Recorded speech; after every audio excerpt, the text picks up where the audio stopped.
चीन की आक्रामकता और उसकी विस्तारवादी नीति से दुनिया के तमाम मुल्क परेशान हैं। अब वो अपनी 72वीं वर्षगांठ के मौके पर ताइवान में 38 लड़ाकू विमान भेजकर अपनी ताकत का धौंस दिखा रहा है। अब ताइवान ने भी चीन को करारा जवाब दिया है। राष्ट्रीय दिवस के मौके पर ताइवान को अपनी सैन्य ताकत दिखाता ड्रैगन। अमेरिका और ब्रिटेन सहित कई देशों की चेतावनी के बावजूद ताइवान में चीन की घुसपैठ। चीन की उकसावे की कार्रवाई को कौन नहीं जानता। भारत से लगी सीमा पर अवैध कब्जा हो, तिब्बत की राजनीति में दखल हो या ताइवान में घुसपैठ की लगातार कोशिश, चीन लगातार अपनी सैन्य हलचल से आसपास के देशों के नाक में दम करता आया है। इसे उकसावे की कार्रवाई समझें या फिर दुनिया के सामने अपनी शक्ति का प्रदर्शन।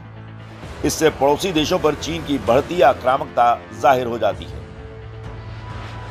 चीन ने 1 अक्टूबर को अपने स्थापना की 72वीं वर्षगांठ के मौके पर अपने फाइटर जेट से शौर्य का प्रदर्शन किया। पीएलए के ये फाइटर जेट उड़ते उड़ते ताइवान की सीमा में दाखिल हो गए।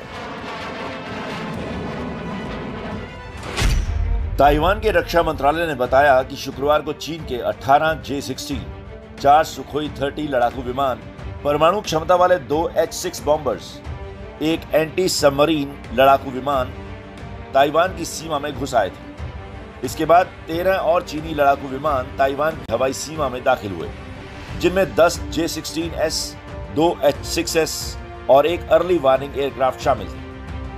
इसका मतलब है कि चीन ने अपने 38 लड़ाकू विमान ताइवान के हवाई क्षेत्र में भेजे थे।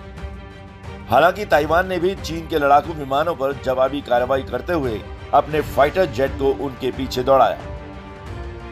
ताइवान के दक्षिण पश्चिमी इलाके में लगातार चीनी घुसपैठ की खबरें आती रही हैं, जिसके बाद से ही ताइवान ने चीनी जेट्स को मॉनिटर करने के लिए मिसाइल सिस्टम भी तैनात कर दिया है।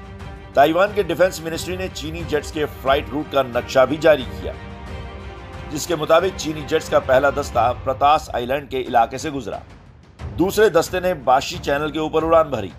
ये चैनल ताइवान को फिलीपींस से अलग करता है और प्रशांत महासागर और विवादित साउथ चाइना सी को जोड़ता है। चीन ताइवान में पहले भी ऐसी घटनाओं को दोहरा चुका है। चीन ताइवान पर पूरी तरह अपना अधिकार समझता है। ताइवान चीन के इस दावे को खारिज करता आया है। इस वजह से चीन ताइवान पर चीनी संप्रभुता स्वीकार करने के लिए सैन्य और राजनीतिक दबाव बनाता रहता है। इससे पहले चीन ने जून में एक साथ 28 लड़ाकू विमान भेजकर अपनी ताकत का प्रदर्शन किया था। हालांकि जिन फाइटर जेट्स की हलचल ने ताइवान की नींद उड़ा दी, उस पर चीन की अभी कोई आधिकारिक प्रतिक्रिया तो नहीं आई, लेकिन सरकार के मुखपत्र ग्लोबल टाइम्स ने इसे एक सामान्य अभ्यास बताते हुए क्षेत्रीय अखंडता की रक्षा के लिए जरूरी बताया है। पीएलए ने शुक्रवार को मुख्य भूमि में #नेशनल डे पर अभ्यास के लिए ताइवान द्वीप के पास 38 फाइटर जेट्स की रिकॉर्ड तोड़ संख्या भेजी। विशेषज्ञों ने कहा कि ये एक नियमित अभ्यास था, लेकिन ये पीएलए की बढ़ती लड़ाकू तैयारियों और दृढ़ संकल्प को दर्शाता है।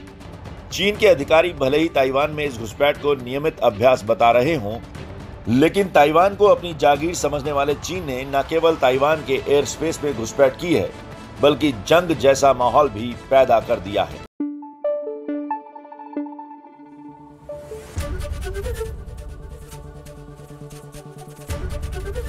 एबीपी न्यूज आपको रखे आगे।